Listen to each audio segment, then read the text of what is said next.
आज आपण बनवतोय भोगीची भाजी। व्हिडिओत दाखवल्याप्रमाणे त्या पद्धतीने सगळ्या भाज्या साफ करून निवडून चिरून घेणे।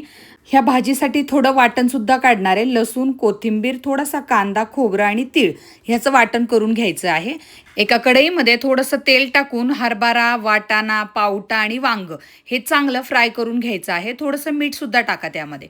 त्याच कढईमध्ये थोडं एक्स्ट्राचं तेल टाकून जिरं, कढीपत्ता आणि हळदीची फोडणी करा। त्यानंतर आपला घरचा मसाला टाका, त्याच्यामध्ये तिखट, कांदा मसाला टाकला तरी चालेल। त्याला छान तेल सुटलं की आपण वाटलेला मसाला घालायचा आहे 3-4 चमचे।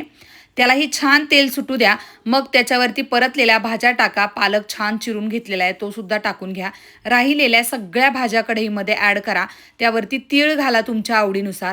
थोडंसं मीठ टाका, थोडं पाणी टाका आणि छान मिक्स करून झाकण ठेवून ही भाजी आपल्याला वाफेवरती 5 ते 7 मिनिटं शिजवायची आहे।